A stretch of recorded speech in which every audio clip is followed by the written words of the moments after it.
बिस्मिल्लाहिर्रहमानिर्रहीम। एजुकेशनल गाला की टीम के मेंबर होने की हैसियत से इमरान हमीद अब्बासी की तरफ से अस्सलामु अलैकुम वरहमतुल्लाहि वबरकातुहू।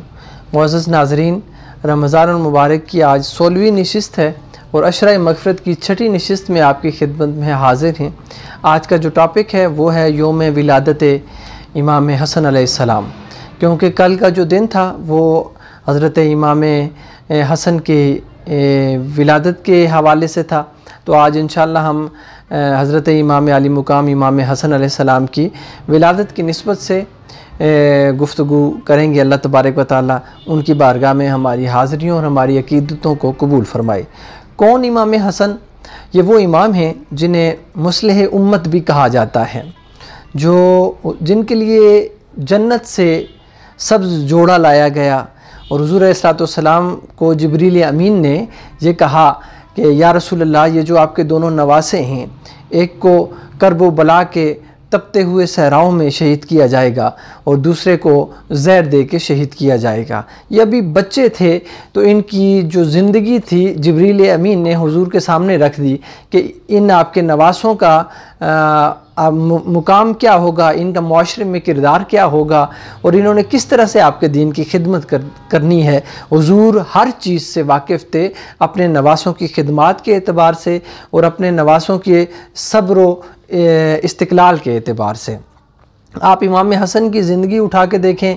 हुज़ूर ने फरमाया अल हसन वल हुसैन सैयदा शबाब अहलिल जन्ना, के इमाम हसन और इमाम हुसैन जन्नती जवानों के सरदार हैं। यानी कोई उस वक्त तक जन्नत में जा नहीं सकता जब तक इमाम हसन और इमाम हुसैन की मोहर उनके दफातर पे न लगी हो। तो इसलिए अगर आमाल नामों में आप कामयाबियाँ चाहते हैं, अमाल नामों पे उरूज चाहते हैं, तो फिर ज़रूरी ये है कि अपने आप को ग़ुलाम आले बैत बना लें, ग़ुलाम इमाम हसन और इमाम हुसैन बना लें। ये वो इमाम हसन हैं जिन्होंने अपनी ज़िंदगी में बड़ी अज़ियतें देखी हैं, जिनको बनु उमैया के दौर में बड़ा सताया गया। वो गली से गुज़र रहे थे, जुमे का दिन था, तो मस्जिद के मिंबर से उस अली को गालियाँ सुनने की आवाज़ें सुनाई देने लगी कि जिस अली के बारे में मेरे नबी ने फरमाया था, अना मदीनतुल इल्म व अलीउन बाबुहा, मैं इल्म का शहर हूँ और अली इसका दरवाज़ा है। और जाके इमाम हसन रोते हैं और अपनी बहन हज़रत सैयदा ज़ैनब सलामुल्लाह अलैहा की बारगाह में ये फरमाते हैं कि है ज़ैनब, जिस बाबा के बारे में अल्लाह के फ़रिश्ते आके मेरे नबी को सलाम भेजते थे, आज मैंने इन मिंबरों पे अपने बाबा के बारे में गालियाँ सुनी हैं। तो इमाम हसन बड़े परेशान होते हैं, बड़े रोते हैं। वही इमाम हसन जब उनका विसाल होता है तो बनु उमैया के जो हुक्मरान थे उन्होंने जश्न मनाया और वहाँ पे खुशी का समा था। लेकिन याद रखें, जन्नत की जो ज़मानत है वह अहले बैत की मोहब्बत है। हुज़ूर की हदीस पाक है कि अपनी औलादों को 3 चीज़ें सिखाओ। एक, अपने नबी की मोहब्बत सिखाओ, दूसरा नबी की आल की मोहब्बत सिखाओ और तीसरा तिलावत कुरान सिखाओ। अब आप अगर इस हदीस पाक की गहराई में जाएं तो आपको ये वाज़े नज़र आएगा कि सबसे पहला जो सुतून है, जो बेस है, जो मोहब्बत की बेस है, वो है मोहब्बत रसूल है। और जो मोहब्बत की इब्तिदा है, जो मरकज़ व महवर है, वो ज़ात मुस्तफ़ा है। अगर ज़ात मुस्तफ़ा तक रसाई हासिल करनी है तो हुज़ूर ने रास्ता बता दिया है कि मेरी आल की मोहब्बत है। याद रखें, अगर दिल में नबी की आल की मोहब्बत नहीं है तो हमारे रोज़े भी कबूल नहीं हैं, हमारे सदका व खैरात भी कबूल नहीं हैं, हमारे आमाल भी कबूल नहीं हैं, हमारे जुमे भी कबूल नहीं हैं। क्यों कि जब इमाम हसन को तकलीफ़ दी जा रही थी तो वहाँ पे जुमे भी हो रहे थे, खुतबे भी हो रहे थे, नमाज़ें भी पढ़ी जा रही थी, हुफ़ाज़ कुरान पाक की समात भी फरमा रहे थे, समात कर भी रहे थे, सुना भी रहे थे।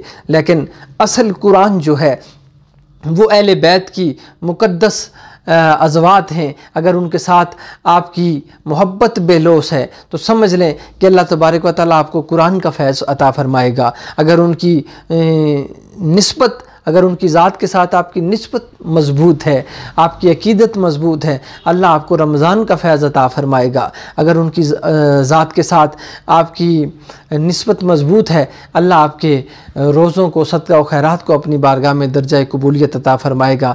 इसलिए इन्नमा युरीदुल्लाहु लियुज़हिबा अन्कुम रिज्सा अलल बैत व युताहिरकुम तत्हीरा, कि अल्लाह तबारक व तआला ने इन पाक हस्तियों को न सिर्फ़ पाक साफ़ बनाया है, पैदा फरमाया है, बल्कि जो इनसे गुनहगार और पलीद जुड़ जाते हैं उनको भी ये पाक करने वाले हैं। ये वो हस्तियां हैं जो नापाकों को पाकी अता फरमाती हैं। तो इसलिए हुजूर की हदीस को अपने बच्चों को सिखाएं, क्योंकि अल्लाह के नबी ने फरमाया है कि अपने बच्चों की बुनियाद में 3 चीज़ें रख लो, आपके बच्चे कभी भी ज़िंदगी में नाकाम नहीं होंगे। वो 3 चीज़ें क्या हैं? एक नबी की मोहब्बत है, एक नबी की आल की मोहब्बत है, और तीसरी तिलावत कुरान है। अगर नबी की मोहब्बत होगी, नबी की आल से मोहब्बत नहीं होगी, उनके बारे में बुग़्ज़ होगा, फिर भी आमाल दर्जा कबूलियत को नहीं पा सकते।